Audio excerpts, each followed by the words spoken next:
ماشاء اللہ. تو اس طرح پھر میری زندگی بدلی، اور اس کے بعد میں پھر آرمی میں چلا گیا 2001 میں.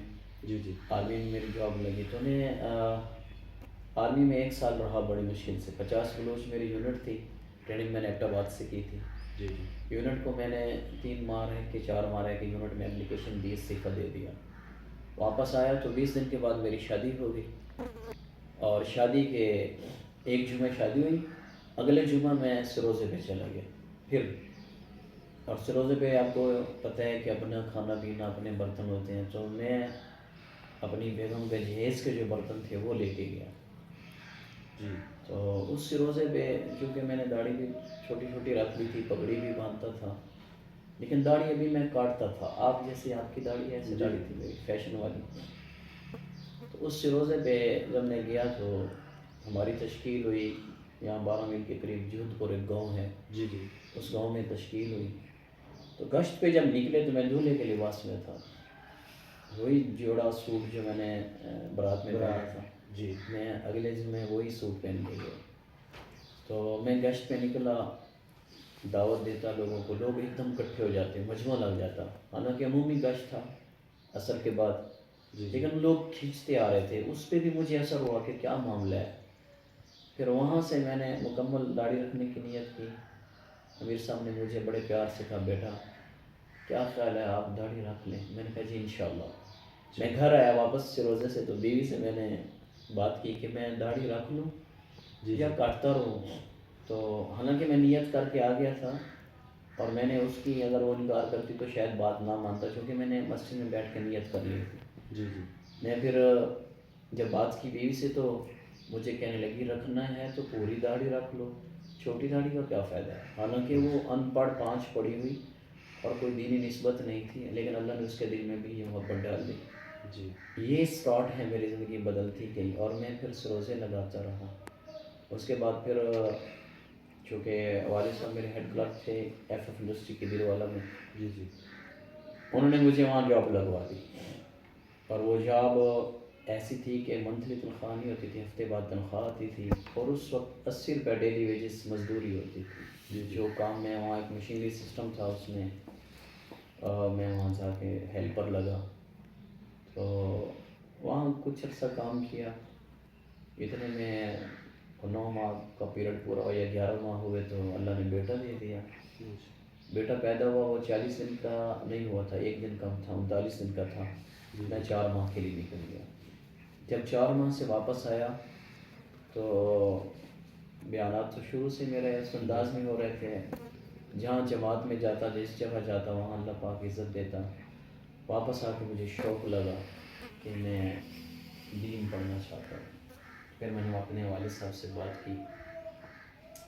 ابا جی پہلے تو کہنے لگے بیٹا بچہ ہے تمہارا تو اپنی کمائی کا سوچو، اب پڑھا نہیں سکتا ہوں. متوسط طبقہ سے تھے.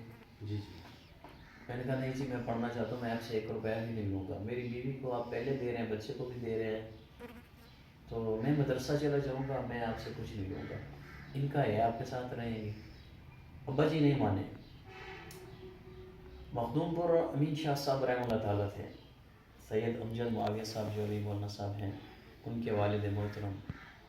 مجھے کسی نے بتایا کہ ایک بزرگ ہیں جو حسین احمد مدنی رحمہ اللہ تعالیٰ کے خلفاء میں سے ہیں اور شاگرد ہیں. میں پھر ان کے پاس وہاں گیا تو حضرت لیٹے ہوئے تھے، زندگی کے آخری ایام تھے. جی جی میں نے کہا حضرت میں پڑھنا چاہتا ہوں، دعا کرو. پگڑی باندھی ہوئی تھی تو پہلے دیکھ کے فرمایا دارالعلوم سے آئے ہو؟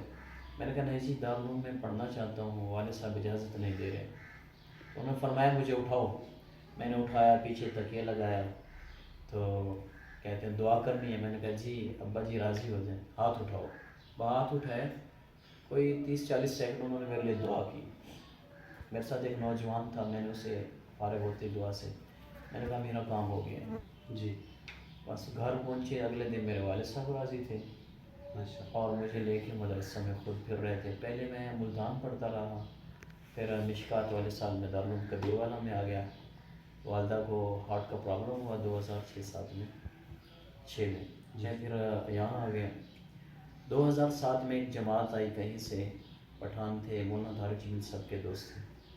تو اپنی یہاں محلے کی جو مسجد وہاں آئی ہوئی تھی، ساتھیوں نے ان کو میرا بتایا تو انہوں نے کہا بیان کریں. میں نے مغرب کا بیان کیا، انہوں نے بیان سنا. مولانا کے کوئی قریبی تھے، انہوں نے جا کے مولانا صاحب کو بتایا جی کہ کبیر والا میں ایک نوجوان پڑھتا ہے، ایسے ایسے آپ کی طرح بیان کرتا ہے. اور میری ملاقات ابھی تک نہیں ہوئی تھی مولانا صاحب سے. تو وہاں سے پھر خط آیا دارالعلوم کے ایڈریس پہ طارق جمیل صاحب کی طرف سے. اس میں انہوں نے مجھے دعائیں دی. میرا وہ خط میری فیس بک پہ لگا ہوا ہے.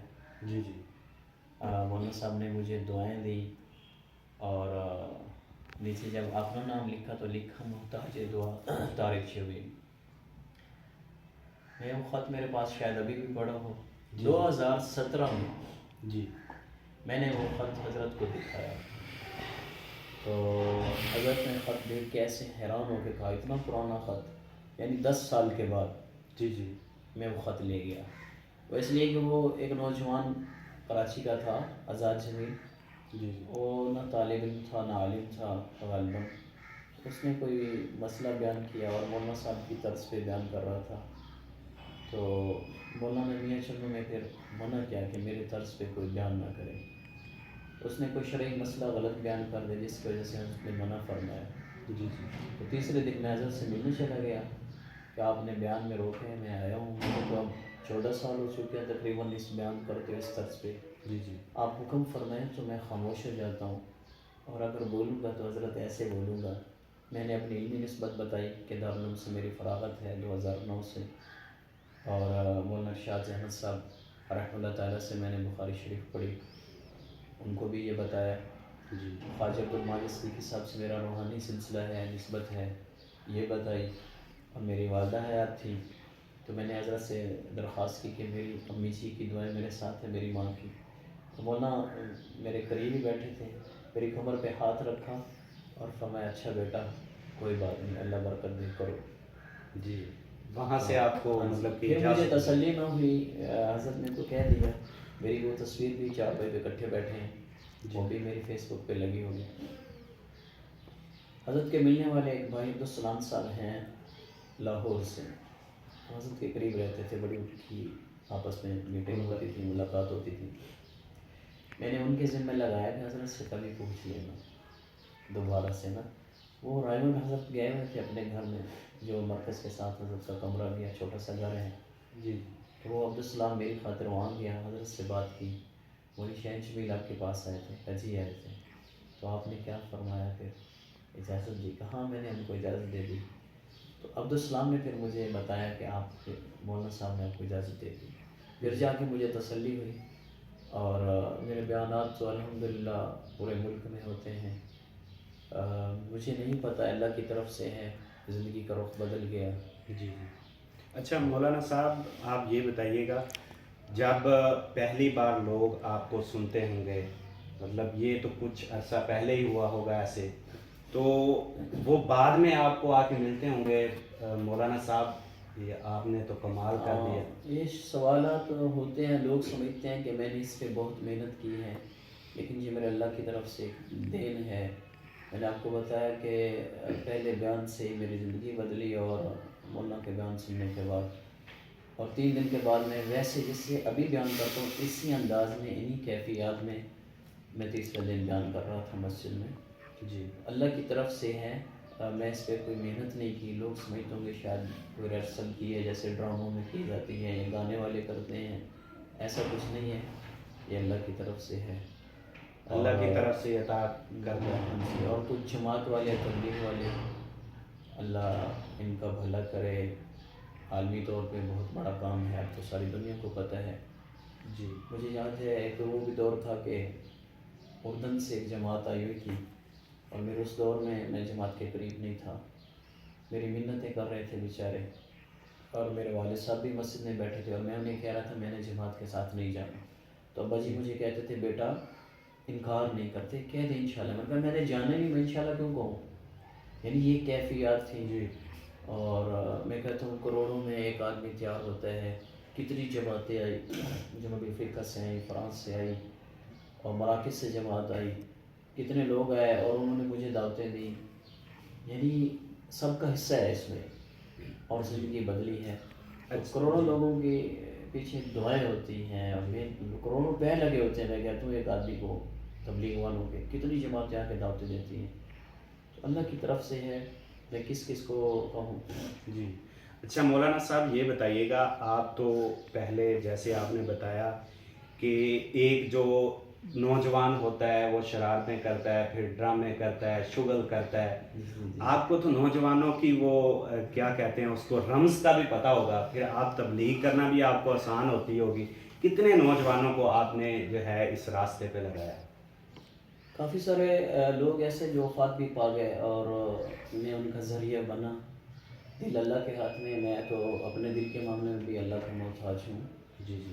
بہت سارے لوگ انتقال بھی کر گئے. آج سے 2 سال پہلے 3 سال پہلے کی بات ہے کہ میں نے اندازہ لگایا کہ یہ اپنے تحصیل کبیر والا کے جو گاؤں ہیں جہاں مضافات میں میرے بیان ہوتے رہے، کوئی 5,000 سے زیادہ لوگ مجھے ملے اور مجھے آ کے بتا رہے کہ آپ کے بیان سن کے میں نے داڑھی رکھی. چونکہ میں داڑھی پہ بہت زیادہ زور دیتا ہوں. بیان کے آخر میں جا کے سنت پہ ترجیح اور سنت کو ترجیح دینے پہ زور دیتا ہوں. کافی سارے مطلب لوگ ملے. میرا ایک جگہ بیان ہوا جھنگ میں. تو ملوانہ موڑ ایک جگہ ہے راستے میں جھنگ سے پہلے. وہاں ہمارے صحابہ والے معاویہ اعظم اور بھی ساتھی تھے، ان کے بھی بیان تھے. آخری بیان میرا ہوا وہاں. تو 3 ماہ کے بعد انہوں نے مجھے دوبارہ بیان کے لیے بلایا. جب میں بیان پہ گیا تو بیان سے فارغ ہوا، ایک نوجوان نے میرے کان میں آ کے کہا کہ ایس ایچ او صاحب آئے ہوئے ہیں، آپ سے ملنا چاہتے ہیں. ظہور احمد یا منظور احمد نام بتایا تھا، اب ہلکا سا یاد ہے. تو وہ مجھے ایک بیٹھک میں لے گئے. وہاں وہ بیٹھے تھے. اٹھ کے مجھے بڑے پرتپاک انداز سے محبت سے ملے. میرا بوسہ لیا یہاں سے. جی. تو کہنے لگا کہ مولانا میرے 2 بیٹے ہیں، دونوں ہمارے نافرمان تھے، اور اٹامک انرجی میں میرا بیٹا ہے، وہ ماں کا بڑا نافرمان تھا. آپ کا بیان سنا، اس کی زندگی بدل گئی. آج آپ کا بیان میں نے فون پہ اس کو سنایا ہے اور اس ساتھ اپنے چھوٹے بیٹے کو بھی لے آیا ہوں تاکہ یہ بھی آپ کی بات سنیں. تو میرے بیٹے کی زندگی بدل گئی.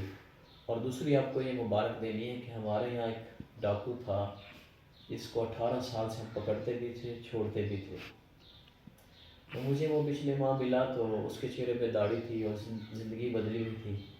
تو میں نے اس سے پوچھا یہ زندگی کیسے بدل گئی ہے؟ تو اس نے کہا کہ کبیر والا سے ایک نوجوان آیا تھا، اس نے فلاں میدان میں بیان کیا تھا، اس کے بیان سے میری زندگی بدل گئی. تو میں نے اس سے پوچھا کون؟ تو انہوں نے آپ کا نام لیا.